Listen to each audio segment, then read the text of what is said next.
इससे पहले कि तुम्हारे सर के सारे बाल चले जाएं और तुम्हें बहुत ज़्यादा रिग्रेट हो, तुम ये रेमेडी यूज़ करना शुरू कर दो। बिकॉज अगर तुमने ये रेमेडी यूज़ करना शुरू कर दी ना, इससे तुम्हारे जो हेयर है वो रीग्रो होना स्टार्ट हो जाते हैं और रिजल्ट 100% मिलता है। इसे बनाने के लिए तुम्हें सिंपली करी लीव्स और मेथी दाना को धूप में सुखाने के लिए रखना है। अब देखो, करी लीव्स को तो मैंने धोया था, इस वजह से मैं इसे धूप में सुखा रही हूँ, पर मेथी दाना को भी हमें थोड़ी देर के लिए धूप में सुखाना पड़ता है। तो इसे मैंने लगभग 1 घंटे रखा था, वो भी सर्दियों वाली धूप में, और 1 घंटे के अंदर ही तुम देख सकते हो कितना क्रिस्पी ड्राई हो गए हैं करी लीव्स। और यहाँ पे मेथी दाना तो ऑलरेडी ड्राई थे। अब करी लीव्स को ना हमने इसलिए लिया है बिकॉज करी लीव्स तुम्हारे हेयर को रीग्रो करने में बहुत ज़्यादा हेल्प करते हैं। और जो तुम्हारे हेयर फॉलिकल्स, जो रूट्स हैं, जो जड़ें हैं, वो इनएक्टिव हो गई है ना, तो उन्हें एक्टिवेट करने में भी बहुत ज़्यादा हेल्प करते हैं। इसलिए करी लीव्स लिए। तो मैंने डेली रूखा भी खाओगे तो तुम्हारे बाल ना जड़ से उगने लगते हैं।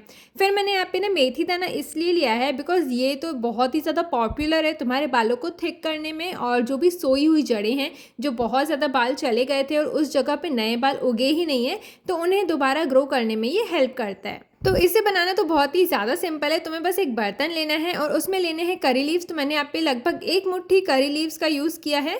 फिर मैंने यहाँ पे ना 2 चम्मच मेथी दाना का यूज़ किया हुआ है। फिर मैं यहाँ पे ले रही हूँ जोजोबा ऑयल, क्योंकि इस रेमेडी को हम डेली अपने स्कैल्प पर लगाने वाले हैं। तो ऐसा ऑयल होना चाहिए जो कि बहुत ही ईजिली एब्जॉर्ब हो जाए। अब अगर तुम्हारे पास ये जोजोबा ऑयल नहीं है तो इसका लिंक मैं डिस्क्रिप्शन बॉक्स में दे दूँगी, तुम खरीद सकते हो। या फिर तुम क्या कर सकते हो, olive oil, almond oil, grape seed oil का भी यूज़ कर सकते हो इस पर, क्योंकि ये सारे ऑयल्स भी लाइट वेटेड होते हैं। और इससे भी ना, अच्छा, सेसमे ऑयल भी लाइट वेटेड होता है, ये भी बहुत जल्दी एब्जॉर्ब हो जाते हैं और तुम्हारे स्कैल्प को ना ज़्यादा ऑयली या स्टिकी नहीं करेंगे। मतलब ऑयल इतना लाइट वेटेड होना चाहिए कि तुम इसे रात में लगाओ और अगले दिन ना तुम्हारे स्कैल्प पे पूरा का पूरा एब्जॉर्ब हो जाए। तो तुम्हें इसे एकदम लो फ्लेम पर बॉईल होने के लिए रखना है। देखो, हाई फ्लेम पर मत रखना, क्योंकि ना इसमें जो भी इंग्रेडिएंट्स हैं वो भी जल जाते हैं एंड ऑयल भी जल जाता है अगर हाई फ्लेम पर रखोगे तो। और तुम्हें लो फ्लेम पर रखना है और इस तरह से चलाते रहना है, मतलब कि लगातार घुमाते रहना है। अगर तुम नहीं घुमाते हो तो, क्योंकि मेथी दाना एकदम तलवे पे बैठा रहता है, एकदम नीचे बैठा रहता है, तो वो जल्दी जल जाता है एंड करी लीव्स जो है वो बन ही नहीं पाते हैं। मतलब करी लीव्स ना कच्चे ही रह जाएंगे। खैर, तो मैंने तब तक बॉईल करना है जब तक कि कुछ इस तरह से डार्क नहीं हो जाते हैं। देखो, जलने वाला डार्क अलग होता है, पर तुम इसे लगातार चलाते रहोगे तब ये जो डार्क होगा ना, वैसा वाला डार्क होना चाहिए। तो जैसे ये सारे इंग्रेडिएंट्स काले हो जाते हैं, अब तुम्हें इस ऑयल को ना ठंडा होने के लिए रख देना है। तो जैसे ही ठंडा हो जाता है ना, तो तुम्हारा ऑयल बन के तैयार है। अब अगर तुम्हारे पास कोई भी एसेंशियल ऑयल हो तो तुम इसमें वो ऐड कर सकते हो, नहीं है तो तुम इसे सिंपली स्ट्रेन कर दो और इसे अपने स्कैल्प पर लगा सकते हो। अब देखो, इस ऑयल को ना तुम महीनों तक स्टोर कर सकते हो, मतलब 1 साल तो आराम से स्टोर किया जा सकता है। इसको बस ध्यान रखना बॉटल में लगातार बंद ना हो, बॉटल इसको खोलते रहना, ठीक है।